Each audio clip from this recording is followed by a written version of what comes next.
Welcome again to This is a TV Football Edition, the program where we try to break down Manchester United's games, preview Manchester United games, and to a lesser extent, any topical issues related to Manchester United. When I started this program, I made a promise to you to bring the content wherever in the world I was and whatever time of day or morning, noon or night the content found me. And as you can see, guys, I'm clearly at work. It's 6:15 a.m. and here I am delivering the latest in Manchester United news to you guys. Now, if you're an Everton fan, you should be on cloud nine this morning because you saw enough of your team in that game to give you hope. If you're a Manchester United fan, what you saw was old habits and how hard they die. Let me skip to the chase. There weren't many positives from that game last night. I'm going to pick two, maybe three that I saw, and I was at real odds picking out this three. One, we continue to see in our game development a purpose and a deliberate purpose to find spaces in behind the press. The execution wasn't that great last night. It didn't happen as many times as we would like last night, and I think it didn't happen because the main person who is supposed to get into that slot behind the first or second press is Bruno. But because the team started so slowly and so badly last night, Bruno, he gets caught up in the mentality of the team. So whatever the team is doing, this is how he reacts instead of leading the team out of that rut or that demise. So Bruno got caught up into the inconsistencies and the bad pass and the bad touch, the nervousness of the team last night, and he wasn't as adept getting into that space behind the first and second press. However, the first time we saw it last night was in the 5th minute. Got into the space, quick ball out to Mbueno, and Mbueno out to Ahmad into Kuna, and Kuna got a good opportunity to get on the score sheet last night. Didn't work, and but the exact thing happened in the 18th minute for our penalty, and again into space, quickly into is combining with one of his other 10s, or he goes straight out into the flank again. This is how Ahmad earned that penalty last night that Bruno eventually scored. So that's one or two positives are combined into one. Where I see what we're trying to do for the first time in years, I'm able to say this is a pattern of play, of progression that Manchester United is trying, especially offensively. Dropping in behind, getting that free man in behind the first or second press, and the outlet pass into the flanks. And it is evident that our wingers, now I actually see why Ruben Amorim places so much emphasis on his fullbacks / wingers, because they are very integral and key to everything that this team does or will be doing. Another thing that's important to see is Bruno, or someone of the ilk of Bruno, has to play in that deep defensive role. He has to be one of those deep defending midfielders, that low two. And why I say that, we do not have the profile of anyone else like Bruno who could do it. The closest person to Bruno who would be able to do that is, I think, Casemiro. However, because of his lack of pace, his obvious, slow down, he has slowed down remarkably in terms of his quickness of thought and execution. So that fluidity between what he knows he has to do and the execution of that knowledge is completely slowed down. So this is where Bruno becomes important. Menu does not have that profile to make that quick release pass, make that, that beautiful executed pass, spraying the football around. However, Bruno does. And I think going into the season, that's the position that Bruno will not be playing in at number 10 in the upcoming season. So again, the two positives, I said three, guys, I know, but it's tough. It's tough. So that's my two positives. Oh, actually there's three. Apparently we finished this tour without any major injuries. And that for me is a God-given blessing. Because, and let me segue just a quick minute. Does anyone else here think Matthijs de Ligt is more injury prone, susceptible to injury than even Luke Shaw? Because I'm not gonna lie, every game that Matthijs de Ligt plays, I'm in fear of an injury from him. And it may be just because of how he portrays it. Matthijs de Ligt always seems to be struggling with an injury or a knock after a challenge. Listen guys, I just threw that in. But that's just a casual observation. So I got the two positives out of the way. Where do I start with the negatives? Who remembers the last time I spoke on Manchester United needing to start fast? Manchester United needs a good start in every game. We are unable to pivot up or change gears up. We're excellent at going further down. And let me tell you something. We had a very slow start last night and nothing changed after that. Everton were quicker to the football. They won more second balls. Everton was stronger. They challenged everything, especially in the air. Even at the risk of being a foul, they did not stand off us last night. Everton pushed what seemed to be a three-line press outside of the defenders. So better up top, the trailing two behind him, and then a trailing three behind that two. That is without the defensive line even getting involved in the press. So technically, Everton seemed to have a four-line press last night. And that, we struggled with that last night. I'll tell you this. Harry Maguire is going to be very important for us in that back three. Very, very important. Because Matthijs de Ligt for me, firstly, he doesn't read the danger quickly enough. He's always a half a step behind in coverage. Secondly, even though himself and Maguire does this quite often, where they drop off their attackers a little bit too much. We were taught growing up that arm's length, arm and a half length is where you ideally want to be in a one-to-one situation. Matthijs de Ligt just always seems to be 2-3 arms length off. Maguire seems to do that too, but he has improved a lot in that department, right? And it allows him to not get a feel of the defender. You put hands on the attacker, rather, you put hands on him just briefly, you give him something else to think about because he knows you are on his. Thirdly, Matthijs de Ligt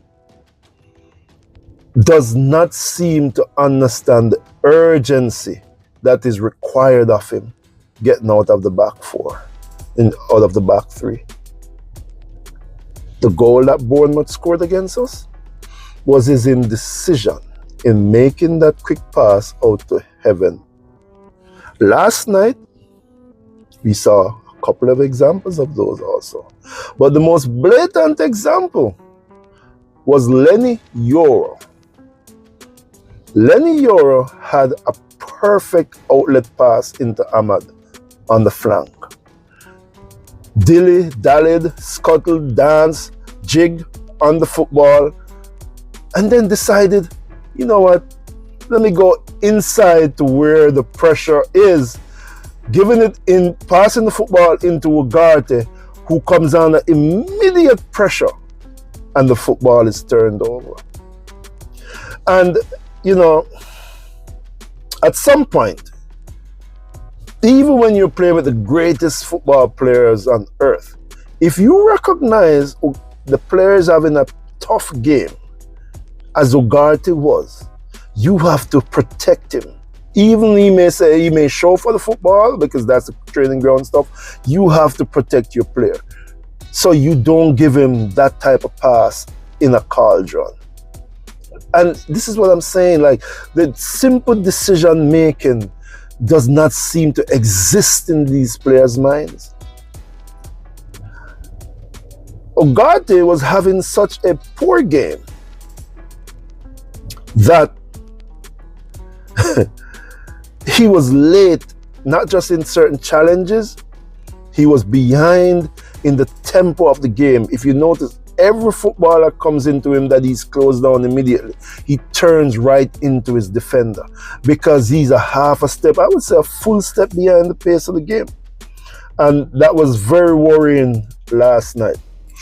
All right, hey, going back to that, to a positive.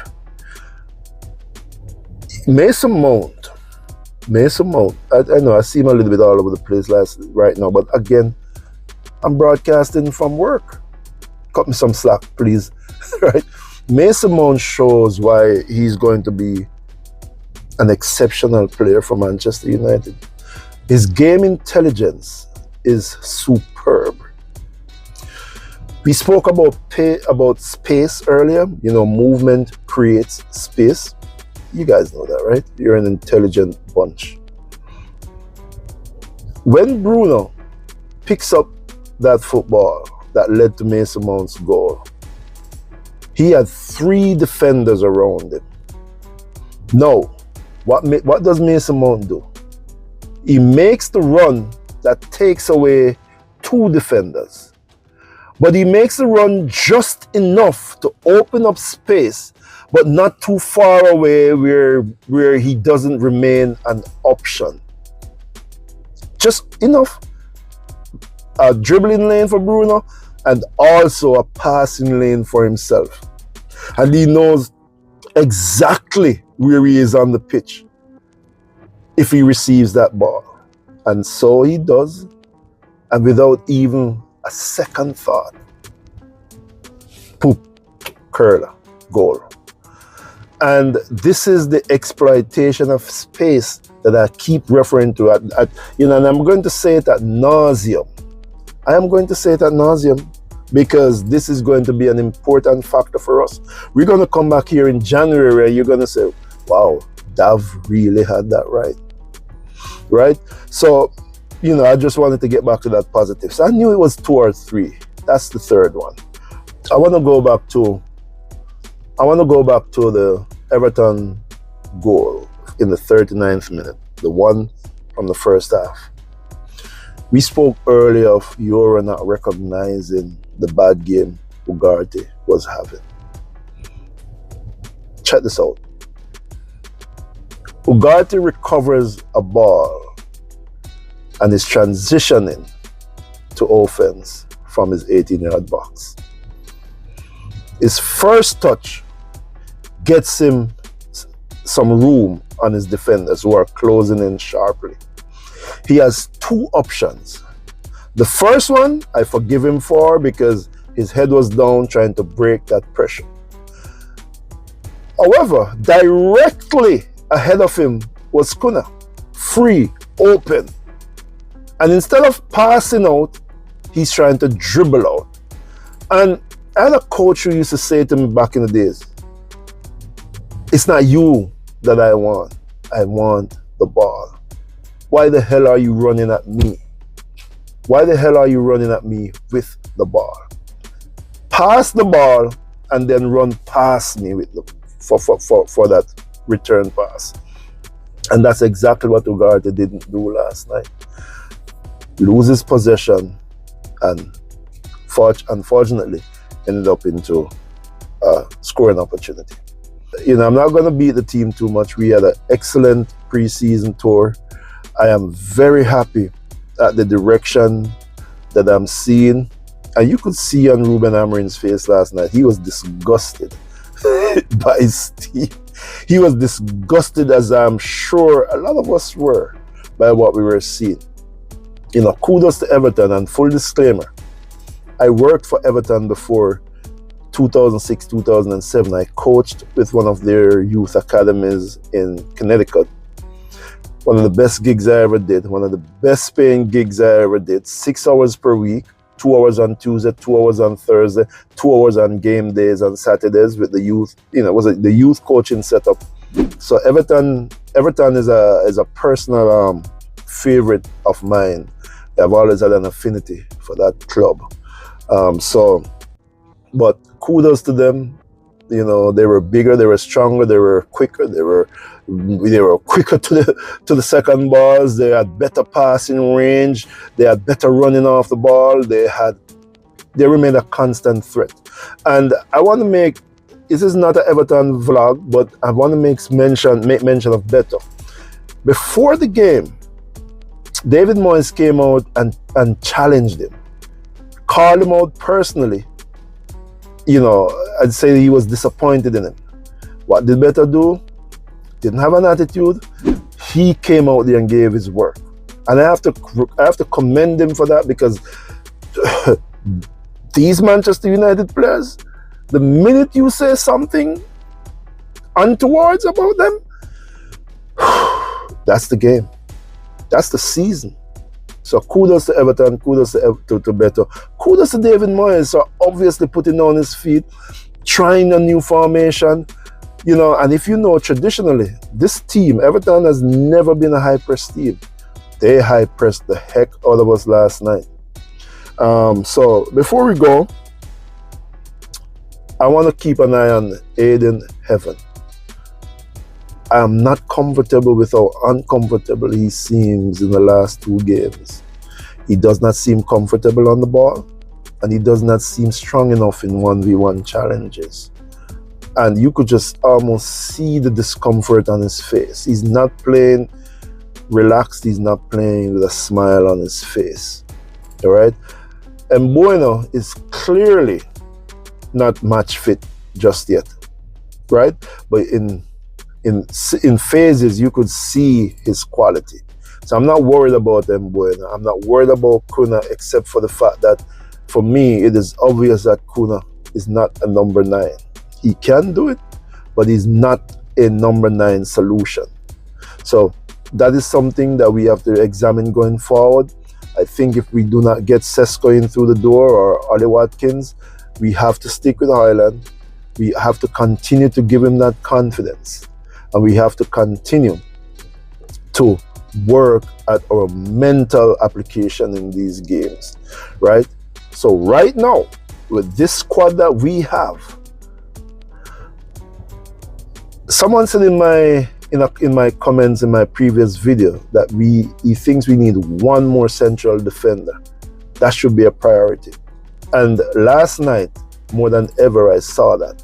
But however, going forward right now with what we have, I see Highland, number 9.